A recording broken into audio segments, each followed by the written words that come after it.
Welcome to the Court of History. I'm Sean Wilentz with my compadre, Sidney Blumenthal.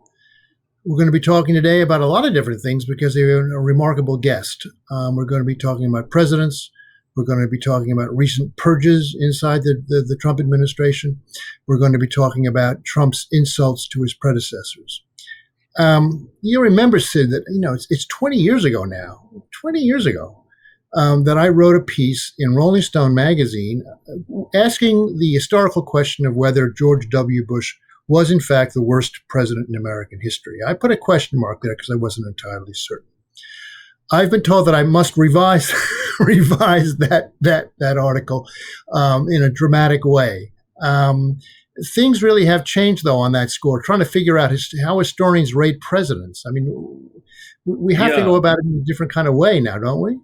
Yeah, well, you're not, Francis Fukuyama reaching the end of history when it comes to presidents, particularly, however definitive the piece was in Rolling Stone. But as you know, Arthur Schlesinger was involved in these ratings of presidents from best to worst. Right. And they tick off all these categories. I know of a friend of mine who participated in one of these. And I think this is before the 2020 election or thereabouts thereafter, when Trump was rated second to last. And he blamed himself because he rated Trump high on communication, which is, of course, true. It's one of the categories.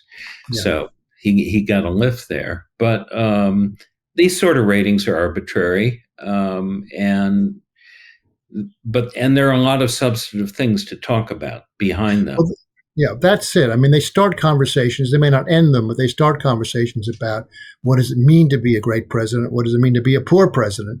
And but we're having those conversations. Well, the question is whether we're even in the same universe as we were in rating presidents of yore. But to talk about all of that stuff, actually, we have a very, very special guest with us today. Tim Naftali is a widely recognized presidential historian. No doubt you've seen him on television many times. After serving as the first director of the Miller Center of Public Affairs and the Presidential Recording Program, Tim became the founding director of the Federal Richard Nixon Presidential Library and Museum in 2007. What had been a very troubled institution, he made it respectable, more than respectable. He's the author or co-author or editor of some 8 books, including a biography I'm happy to say I helped edit of George Herbert Walker Bush, and histories of the U.S. counterterrorism policy and of presidential impeachment. He was the historical consultant to both the Nazi war crimes and Imperial Japanese Government Records Interagency Working Group, it's a mouthful, and to the 9/11 Commission. And he has been, although we want to talk about this, he has been a member of the State Department's Historical Advisory Committee, which provided oversight for the Foreign Relations of the United States series, something we talked about in an earlier show. And Tim joined the faculty of Columbia University in July 2023 as a senior research scholar at the School of International and Public Affairs. Tim Naftali, welcome to the Court of History. Thank you, Sean, and thank you, Sidney. Great to be here. Well, let's get underway, actually, let's go back to the Bush book, actually, because that's something we haven't worked on together. It's a brilliant book. I recommend it to you all. It really is a superbly written and conceived, and in some ways prescient history, really, of where the Republican Party was and where George Bush was. And we know, Tim, that the current president has had something of a continuing feud going all the way back to low-energy Jeb, but he has been relentless, really, even after George Bush Sr., Poppy Bush, was ill, was dying. He was still relentless in going after him. What did you make of that? What have you make of that? And what do you think it means about recent history of not the president, simply the presidency, but the Republican Party as well?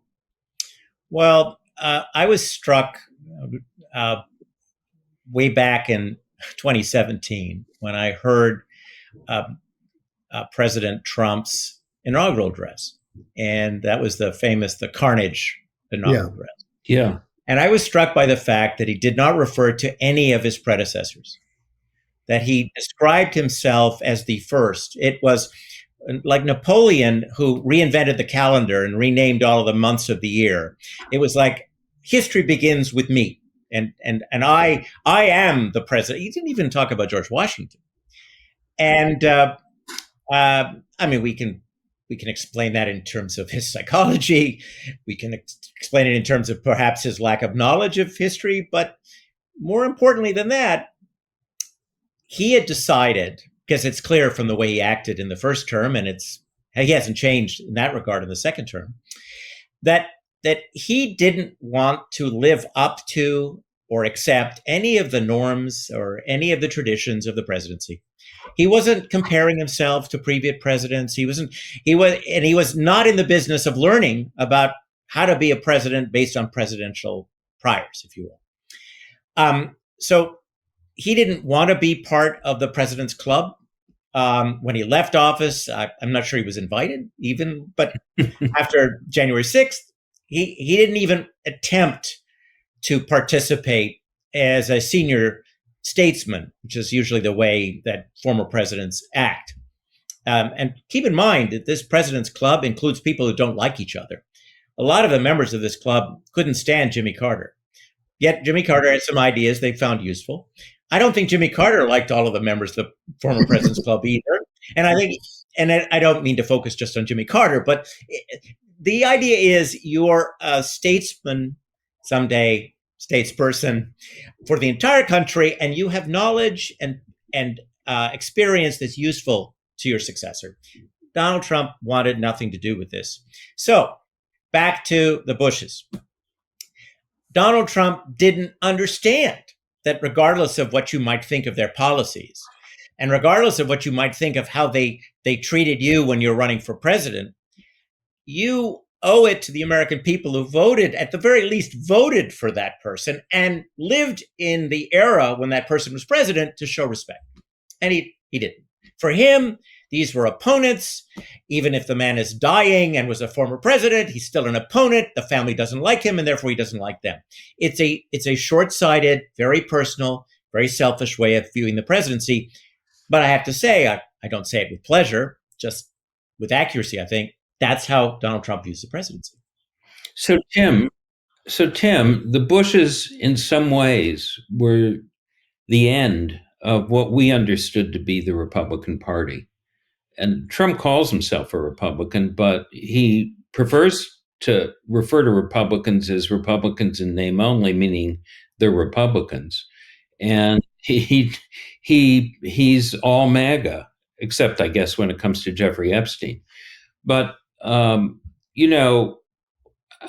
was that really the end of an era, the Bushes, in terms of the Republican Party? Well, this podcast will be available in a few days, I assume. David Gergen just passed away, and I knew David very well, and we were very friendly. And I wrote a long article about him in 1981 in the New York Times Magazine. Oh, well, so I'm mentioning him because I had read portions of his book. I interviewed him for the Nixon Library, and I went back to his book after he died. I went back to his book and I read it again. And I'm bringing it up because I want to underscore something that passed with George Herbert Walker Bush. And David makes a point, talks about this. Bush was very alive when he wrote the book, which is in 2000. He talked about presidents who had experienced World War II, who had actually served in World War II. He included Jimmy Carter, who was in uniform in World War II, but actually didn't go into combat. He didn't see combat. He was at the Naval Academy, which meant he was in the service. Right. And what Gergen's point was that there was a limit to partisanship among people who had served, I'm speaking figuratively, together in a foxhole. That having faced, and I would put with this the Depression too, having faced two major crises, these were folks who recognized that there were red lines in American politics. I'm not saying they didn't have sharp elbows. I'm not saying they didn't push and go to the limit. but there was a certain civility that came from being an American veteran. And that put limits on our politics. George Herbert Walker Bush was the last in office of that generation. And so it's not just that the Republican Party changed. I think the parties changed. And I think the partisanship that we're seeing today, again, I'm defining partisanship differently from competitiveness, which was always there. Americans have always been political right from the start. That's how we define ourselves. Mm-hmm. It's the mean, angry, bitter, zero-sum partisanship of today, which I'm quite convinced wasn't possible among these people of the World War II generation, simply because they had allied together against a much greater threat, whether it was insecurity, economic insecurity and the Depression when they were young, or they fought in World War II. So George Bush was the last of that generation. George Bush was the last moderate, powerful, moderate Republican. We can debate whether he was a liberal Republican or not. Certainly on social issues, and we can also talk about his competitiveness and how he used some dog whistles too in 88, not one of his better moments. But if you dig deep in this man, you find that liberal Republican commitment to civil rights. So he was the last of that generation to hold our highest office.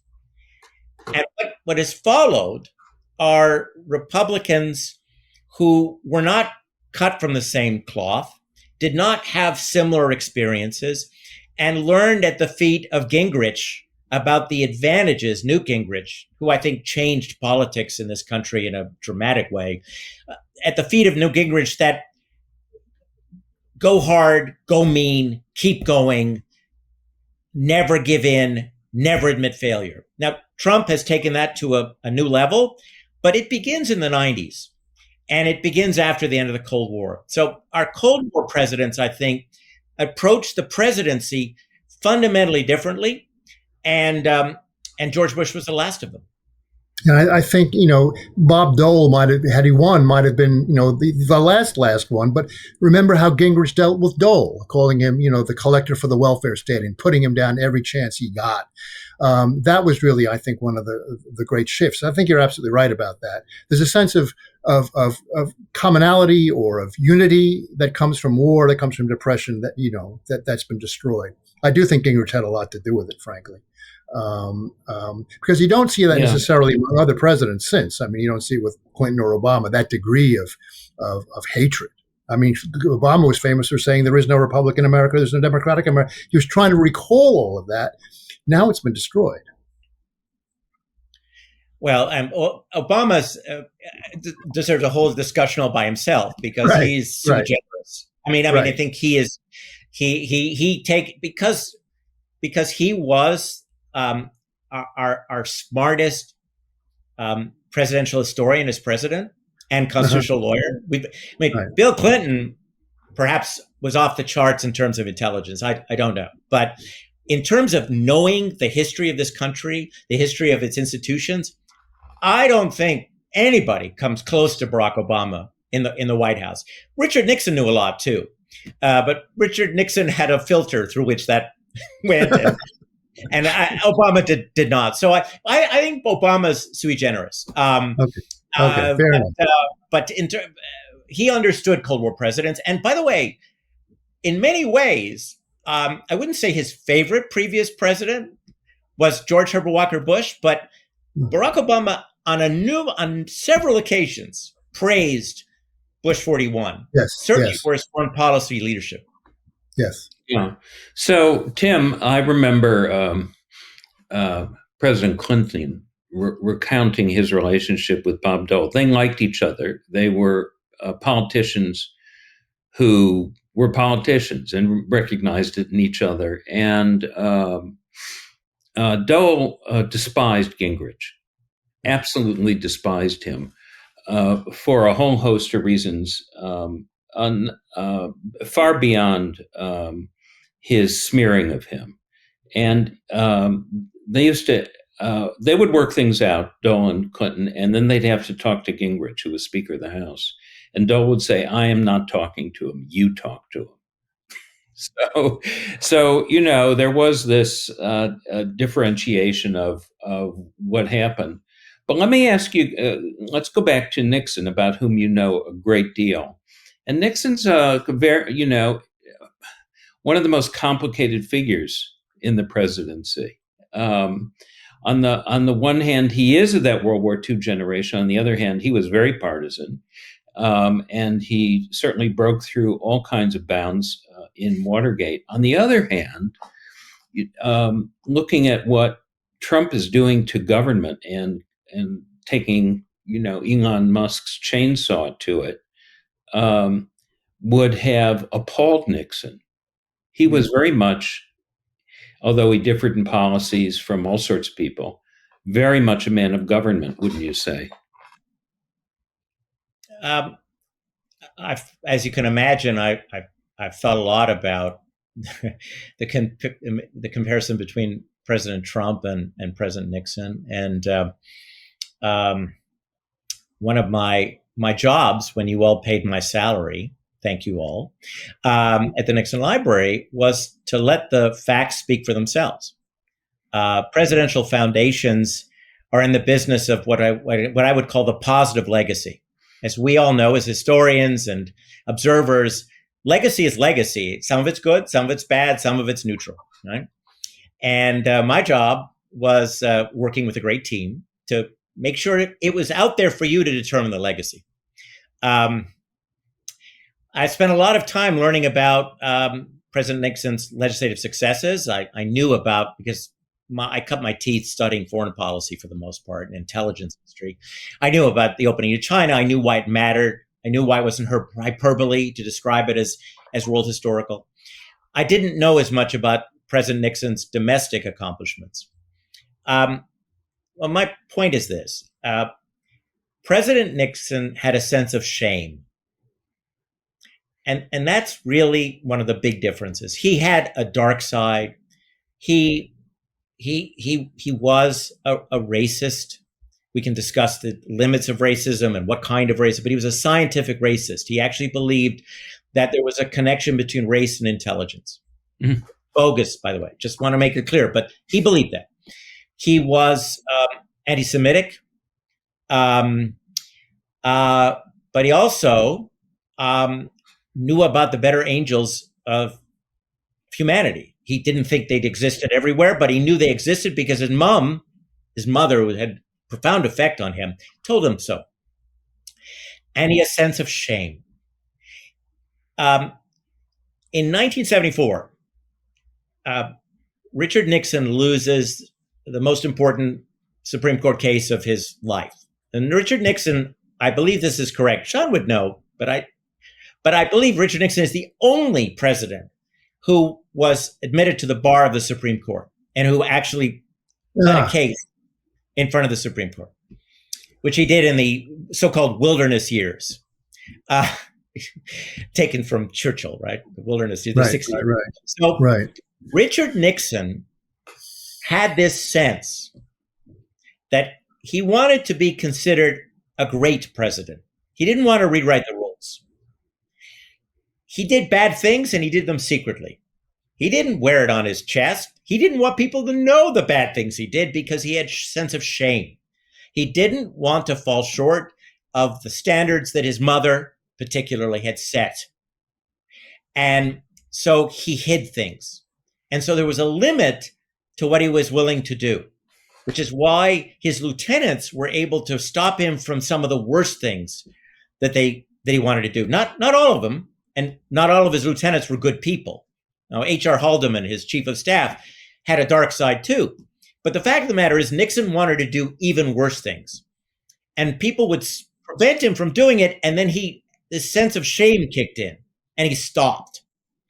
And in 1974, when the Supreme Court said, you have to turn over the tapes to make sure people get a fair trial, that was what the issue was about, whether executive privilege was such a strong doctrine that it would even allow for the president to say, these materials which are relevant to a trial may not be used. And the court said, sorry, there's a limit to presidential privilege. They also recognize that it exists, but they said there's a limit. Richard Nixon didn't necessarily have to agree with the Supreme Court. There's nothing in our Constitution that says that if there's a struggle between the president and the Supreme Court wins. There's nothing in the Constitution. In fact, there are three co-equal branches. And as we know, and again, Sean knows a lot about this, Andrew Jackson thought he was as much a source of constitutional interpretation as the court. So Nixon knew that actually he could say no. And it took him a number of hours to decide what to do.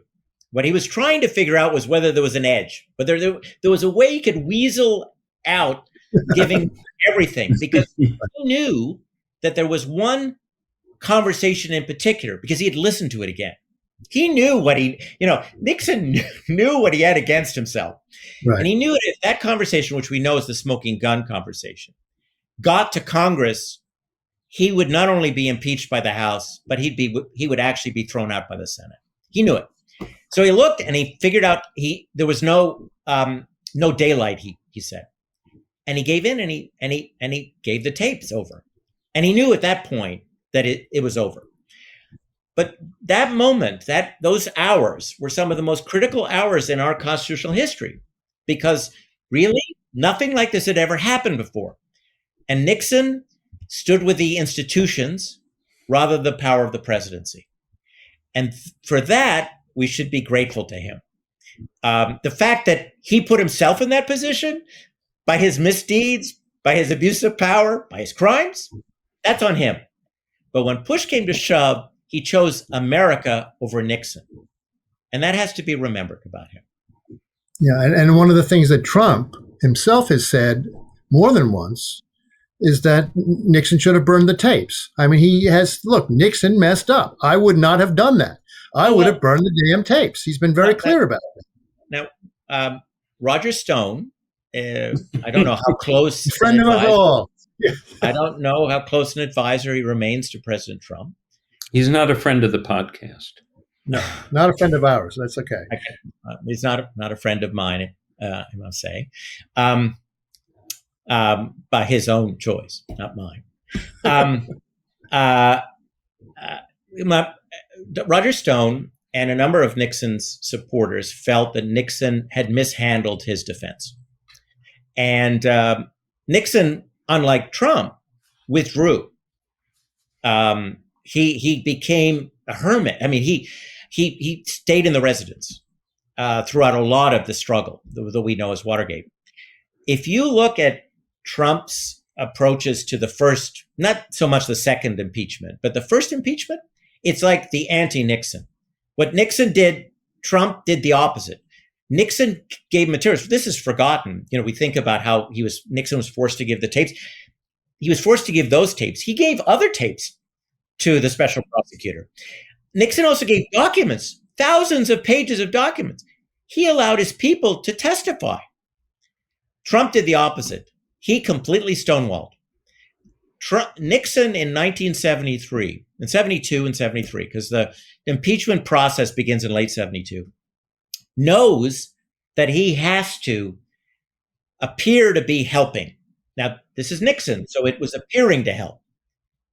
It's not just Trump alone, it's our political culture too. In 1973 and 72 and 73, Republicans pleaded with the White House to be more forthcoming with the impeachment process. Because, first of all, they thought he was innocent. And they just felt it's hard for us to defend him if it looks like it's a cover-up. By 2018, 2019, 2020, unfortunately, our political culture has changed so much that a political leader could get away with a complete stonewall. So Nixon had shame, but also he lived in a political culture. He operated in a political culture that was much tougher on liars and cover-up, the people who engage in cover-ups, than I'm afraid our culture is these days. What's changed, do you think? I mean, why are we in this different culture now? Is it the media? Is it the way that it's, we blame everything on the internet? But I mean, what's the difference? Well, also, how sui generis is Trump? I don't think I'm smart enough to. I am not smart enough to answer the question of if we are different, but I'm not sure anyone is. So here is the real challenge, which is to figure out how we Americans curate our political reality. Obviously, we're being bombarded, but we're also being bombarded according to an algorithm that has already decided what we like. So we are reinforcing our own prejudices. Our own biases, and I think that's. But also school, because I'm not there in elementary school, and I'm not there in high school. I don't know what role school is playing in opening minds to points of view they've never had before. I know a lot about universities, and I know the universities have challenges, but I'm not sure about our public education system. I'm not denigrating it. I just don't know enough about it.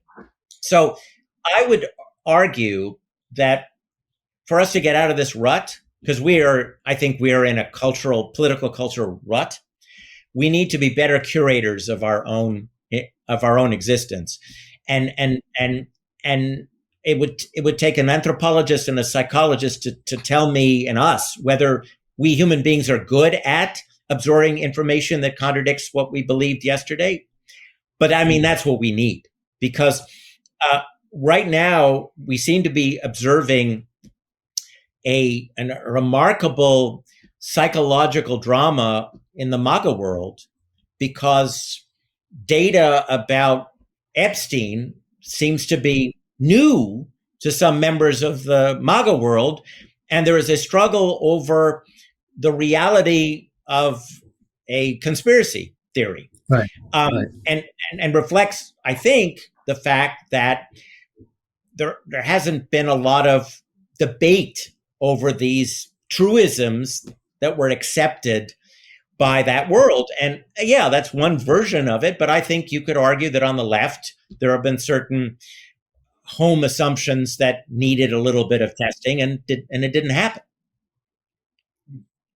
Yeah, the Wall Street Journal has an editorial about Epstein and Trump, and talks about, and this is, of course, a conservative publication owned by Rupert Murdoch, and talks about how Trump has essentially groomed his following on conspiracies, lies, myths, beginning with the birther lie about Barack Obama and so on down. And now he's being stung by, the Epstein story turning on him.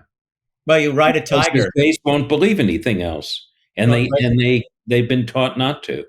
Well, and I mean, look, we Americans have been fascinated by conspiracy theories from the start of this marvelous experiment in democracy, whether it was Masons, Catholics, in some cases Jews, whether it was any of these conspiracies. Americans have communists. Some element of the American society has been affected by these ways of organizing the complexity and messiness of the real world. What we're seeing now is that it's moved to the mainstream. And by mainstream, I'm defining the people in power, right? Right now, we have people in power who either believe these theories or are cynical enough to push these theories because they're useful politically. I don't really know. I don't know these folks well enough to tell you that whether they believe it or not. Do they actually believe these things? I don't know. But it doesn't matter for our political culture, because they're pushing them out as if they believe them. And now, like riding a tiger, the famous sort of metaphor, you ride the tiger, it's great until you want to get off it. In many ways, Donald Trump has been riding a tiger. It has helped him enormously politically. And right now, he's trying to get off the tiger, and that's usually dangerous. Yeah. Yeah, he's saying there's no tiger here, folks. There's no tiger. Just go away. Exactly. Why? Please stop talking about Epstein. We don't need to talk about Epstein. There's nothing here, and Right. it's hard to do that. Yeah. Can I ask you? You go ahead. Well, I just want to ask a question about, just change the subject a little bit, to talk about your involvement with the, with FRUS, with the State Department and so forth. Have you had any? We know we've talked about this some on previous courts of history. What happened? Did you have any involvement in any of that? Oh, involvement? No, I was just fired. I mean, like that's what I was asking. I suppose. Yeah, Sean, let me just set it up a little bit. This is the State Department advisory group on history that compiles the foreign relations histories of, and it contains many historians. We had the former head of the committee, Professor Immerman, here, and he was fired, and you were part of the group that was fired. Well, Immerman wasn't fired. Richard retired. Actually, I replaced him. Richard retired. That's right. Yeah, he retired. He explained. You got the boot. How did it happen? Tell us the story. Well, it's not. I wish the story were more interesting. I just got an email on behalf of President Donald Trump. Your position has been terminated. It's very interesting. My position has been terminated. You can't actually terminate the position. You can terminate me, but not the position was established by Congress. I mean, that the whole thing was some kind of we all got the same letter, all of us at the same time.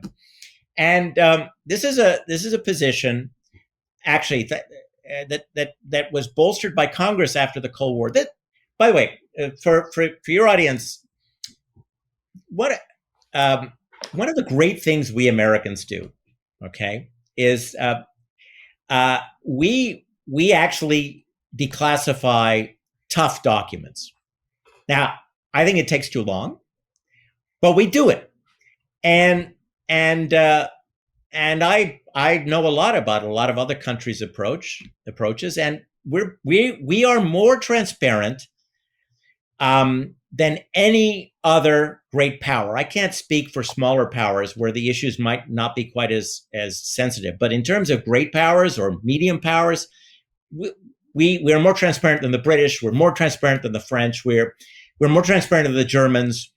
We set the bar very high, and the point of the spear is something called the Foreign Relations of the U.S. series, which is published by the State Department, and it's compiled by wonderful professional historians. And I'm sure maybe in this podcast you've talked before about the difficulties of being a political historian in the United States. It's a little bit better than it used to be, but these have been lean years. Well, our declassification process has benefited enormously from historians who would have gotten jobs at Yale and Harvard and the best schools in the country, but because those jobs don't exist, they worked for the State Department. And these compilations, okay, are not just of State Department records, but since the end of the Cold War, Congress mandated that these be complete reflections of American national security decision-making, which meant CIA, NSA, Pentagon, the rest of the Pentagon. So it's not just the State Department and the White House. So these volumes, which generally come out about 30 to 40 years after a presidency, are remarkable. Not only do they reflect the most important documents that could come out at the time, but they provide scholars with an opening for future questions and future requests of documents. Right. It's a nonpartisan position. It's a 3-year position, and then you have the opportunity of getting renewed. I was at the end of my first 3-year term when I was fired, but it's nonpartisan. I was, yes, selected by the State Department during the Biden years, but the Biden presidency played no role whatsoever. I don't know Joe Biden. Joe Biden didn't hire me. I don't know. Didn't know Secretary Blinken. There was a process, and I was just fortunate enough to be selected as the representative for the American Historical Association, which nominated me, and the state hired me. to get a letter from Donald Trump saying that he has fired us made no sense. We weren't hired by the White House. He didn't hire you, right? Right. Not only did he not hire me, but Joe Biden didn't hire me. But Right. the fact of the matter is, as we know, President Trump has tried to eliminate every counselor, advisor, any of these positions, whether they're cultural or historical, it doesn't matter. He's fired all of them. It doesn't really matter. And he's fired them because in this administration, the power is only in the White House. Everybody else is a tentacle of power. True that all presidents have run their executive branch in that way, but this president has decided to at least on paper, or at least digitally, micromanage everything so that every decision of any consequence came from him. And so we were fired by Donald Trump, even though we were not hired by him, nor were we hired by Joe Biden. No one has replaced us. And I worry not only about, we were just advisors. We wrote we were required to write a report every year to Congress about the state of declassification of national security materials. So we haven't been replaced. But I also worry about the whole process at the State Department because we're seeing rifts and people being forced out of the State Department. And it's very important for the future of declassification and just transparency about our government that team, which is a large, powerful, important professional team, not be disrupted. And I worry about them at the State Department. Yeah. People talk about and are documenting the Trump administration destruction of scientific research in the country. But at the same time, he's also destroying cultural institutions and history itself. Well, Sidney, he's not destroying history. What I worry about is the documentation of his history. Yes. He's not touching the previous stuff. Even though his allies run the National Archives, I still have lots of friends there. There's no destruction of materials. The materials are secure. The question is whether you will have enough people in the building to do the kind of work necessary to make the materials accessible. And I worry about that. There aren't a lot of strong lobbies for archivists, who are some of the greatest Americans, and for declassifiers. We always need more of them.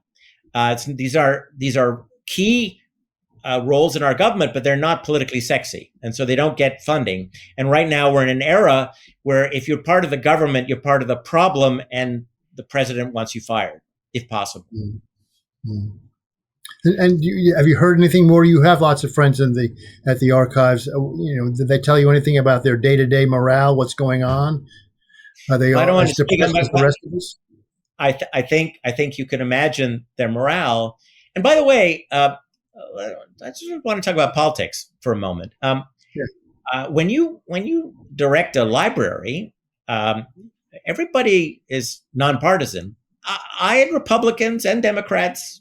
I had conservatives and progressives on the team, but we're all Americans and we're serving everybody. The people who walk into the research room, it doesn't matter what their politics are. They're just interested in the presidency. So when we talk about morale, I want folks who are listening to know that this is not just Democrats who are unhappy because no, it's because their profession is under fire. Their professionalism is under fire. These are nonpartisan professionals who believe that they're doing a national service. And they're being told now that it is impossible for you to be doing a national service because you work for a federal government and you weren't hired by Donald Trump. And that's really discouraging. So when I say the morale is down, it's not because they're all Democrats. It's because they're all Americans. Yeah. And not to flatter you too much, Tim, but you did a great service by bringing that level of professionalism to the study of the Nixon materials. I mean, this is an important step, and you had a lot to do with that. So if anybody knows about professionalism, it's you. Well, that's very nice. I had a great team, and that's very nice to say. I will say that this was one advantage of having grown up in Canada. Because I'm not tribal. Yes, yes, I get I'm, it. I didn't grow up in a Democratic family or Republican family. I Yeah. didn't fight with my mom and dad about some American president. We watched American presidents with great interest. Um, That so makes you an immigrant, doesn't it, Tim? I am an immigrant, Yes. and I'm someone who chose the United States. But it also helped me because um, I didn't have a deep personal animosity towards Nixon. I didn't think he was. I, I, I knew enough about him from my work on the tapes, and obviously general reading that one does for a PhD in history and American history, right? But I didn't have this sort of painful emotional response to him. I will tell you that in the job, as I learned more about him, I did develop that emotional response because I realized the depth of depravity of the administration, but I grew so proud of the Republicans around him. I met some of the greatest Americans who had stood up for this Constitution and our country. These men and women were remarkable. So the Nixon administration was remarkable and shouldn't be treated like the Chicago Black Sox. There was a core, and Nixon's dark side. They shouldn't be rehabilitated, but that dark side. But the team itself, some of the most interesting civil servants and policymakers of later presidencies got their start under Nixon. So I learned a lot. It gave me a more complex and I think more accurate view of that administration and of him.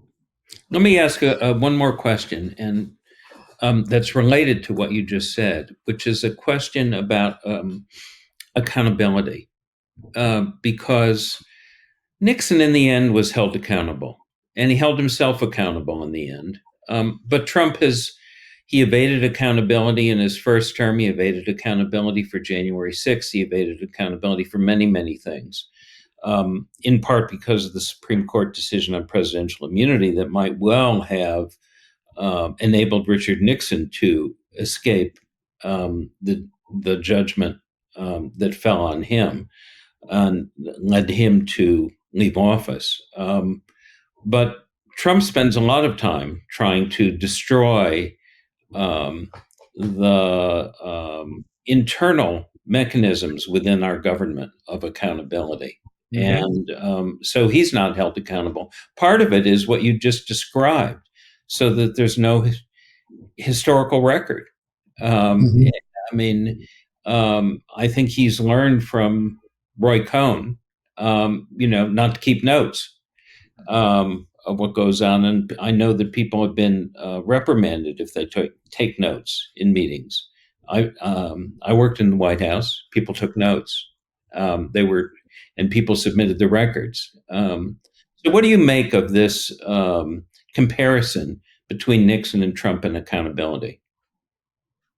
Well, for me, it's about January 6th. I think it's going to take us, and maybe not us, but our successors, a long time to figure out what it was about this country that made it possible for someone who was responsible for January 6th. We can discuss the nature of that responsibility, but would allow someone like that to win the highest office in our land afterwards. For me, that's what gobsmacked me. Now, granted, I spent 5 fascinating years as director of a president who was held accountable, and I saw how it happened. And I saw, and frankly, Nixon could have escaped some accountability if he had gotten rid of the tapes, but he was in trouble without the tapes. But the tapes made it worse. So I go back to changes in us, because some of this is our story. It's not just Trump. Trump has hit us in the solar plexus, but the fact that we have a solar plexus, the fact that there's a vulnerability there that he's taken advantage of, that's on us. And so we have, as a country, to start to think about how we view accountability. President Trump will make it harder for us to know the dark side, but there's enough of it out there. I mean, it's not like, unlike Nixon, he doesn't have a sense of shame. He wears it on his sleeve. I mean, he treats American citizens, green card holders, with a contempt that Nixon on tape showed for some, but he does it publicly. So yes, it's going to make it harder for us to know the extent of his corruption, but we already know he wanted a plane from Qatar. Nixon's corruption, and corruption is not a good thing, whether it's a big or little. But Nixon's corruption was about having a shade to his swimming pool. All right, and defining it, getting the Secret Service to define it in such a way that it was a national security requirement. Okay, we're talking about a $6,000. I don't know. It's been a long time. And now it's not a good thing. We shouldn't encourage. Don't do this at home. But compare that to a plane that's given to the president. So I think that though it's going to be, yes, harder to know all of the darkness, but we know a lot. And already we can see that our society is not as demanding of presidents as it was in 74. And so that's why I'm interested in how we've changed. And now I'm an optimist. When you're an immigrant and you choose a country, you don't sour on it like that. Maybe if you grow up here and you've been taught that this is the greatest country in the world and it's the first of it. If you've grown up somewhere else that also had a democracy, you know that some of that's hyperbole. But I know from my studies, and you both know it, that we're a resilient country and we have been down on our knees a number of times. And we've had dark moments. We got through them. And I don't see any reason why we can't get through this one. But I think it's a mistake just to focus on Trump. I think we have to focus on ourselves, because our reaction at January 6th was something that I know I didn't predict. I thought that January 6th would be the end of the Trump story as a political figure.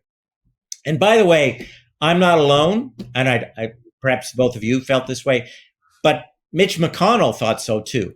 And a lot of Republicans who have been cowards in facing and defending what George Herbert Walker Bush and Ronald Reagan built, they, I think, assumed that Trump was going to go away too after January 6th, and they were wrong. Now, you really hit it, something that I was thinking about in terms of blaming us. I mean, I think you were talking about the great Republicans that you met in studying Nixon and the people who stood up to him and so forth.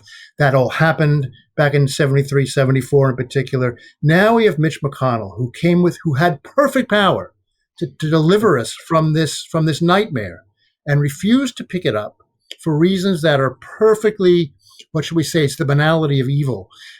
Perfectly normal politics, sticking with what he thought was the best idea. Cynicism. Yes, cynicism.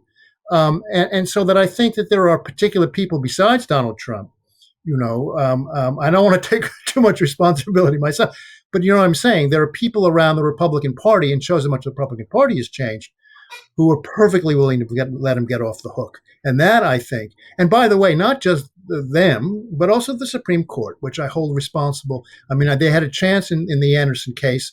We can argue about the Anderson case, but nevertheless, the degree to which they handled it in such a way as to, the French declared that Marine Le Pen was corrupt enough not to be able to run for president again. Our Supreme Court doesn't seem to be able to do that after an insurrection. Both of those things, I think, bothered me a great deal and continue to bother me a great deal. I was less bothered by the Supreme Court not disqualifying him, because I felt and still feel that that our ability to get out of this rut depends on Trump being delegitimated by his own actions and by his own people coming to concluding that they made a mistake. That just having him not be president because of a technicality, I thought would have been really an explosive problem for this country. Mm-hmm. So that was, but for me, it's Trump versus the U.S. I mean, that Supreme Court decision gives me, and the reason, and I'll tell you why it really, really bothered me, because I knew that I'd seen other presidents, I'd studied presidents, I hadn't seen it up close and personal, but who recognized that national security was a really good weapon politically, and had and used it for corrupt purposes. And when the Supreme Court said that we should, when the president is acting using one of his constitutional duties, it is not up to us to question his motives. I mean, I'm paraphrasing, but that's what I thought, oh my God, have you not studied American history? How could you do that to us? To my mind, that was the most dangerous element. Of course you look at their motives, because national security is such a broad concept, and the Supreme Court and the Constitution, it has such gray area about national security. I mean, the term isn't even in the Constitution. To say motives don't matter means that a mean-spirited, cynical, corrupt president could do practically anything and declare it for national security reasons. So I thought that was the most dangerous door that they opened, and I think it's an example of a court that was just talking to its. I'm talking about the majority, talking to itself, and was engaged in a Federalist Society discussion of the country, and they wanted to win a high school or college debate. They weren't thinking about the consequences for real people of their decision. They just wanted to win the damn college debate that they've been involved in since they were in their 20s. And to my mind, it was the most selfish, narrow-minded approach to jurisprudence imaginable. So that to me was the one that really bothered me. And we'll be living with the consequences forever unless another court reverses them. And what does this mean, by the way? And I'll get off my soapbox. But as I said, fantastic. No, you're on the soapbox, Tim. Keep going. No, but what this means is that it's even more important that Americans choose presidents with integrity. It means that our vote matters even more than it did. It always mattered, but it matters even more because the Supreme Court has basically given a pass to a president to define anything in national security terms. So we need people who care enough about this country and our Constitution and have enough integrity and honesty not to take advantage of the loaded gun that the Supreme Court has given them. Yes, and the price of liberty is eternal vigilance, and we have to be vigilant in our choice of presidents. I wanted our institutions. I wanted our institutions, though, to work in the Montesquieuian way, and be limit each other. But this Supreme Court has removed some of the limits on presidential power, making the president effectively more powerful than any president has been.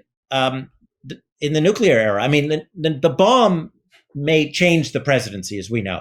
Harry Truman was a much more powerful president than Franklin Roosevelt.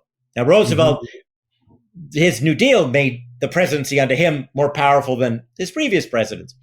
But you add the bomb and our enormously powerful and strong economy, and you add to that Trump versus the U.S., and we have the most powerful presidency in our history, I would argue.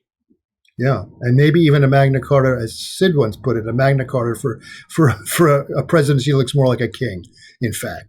I don't know if you want to go that far, but let's not. Look, the way to be most optimistic is to actually understand where you are. And I think that we can only be optimistic if we understand where we are. And Tim, you've done a great service for us all to tell us where we are with all of this. So for now, thank you again for being a wonderful guest. And until next time on the Court of History, see you later. Can't get your fill of Legal AF? Me neither. That's why we formed the Legal AF Substack. Every time we mention something in a hot take, whether it's a court filing or a oral argument, come over to the Substack. You'll find the court filing and the oral argument there, including a daily roundup that I do called, wait for it, Morning AF. What else? All the other contributors from Legal AF are there as well. We got some new reporting. We got interviews. We got ad-free versions of the podcast and hot takes. Where? Legal AF on Substack. Come over now to free subscribe.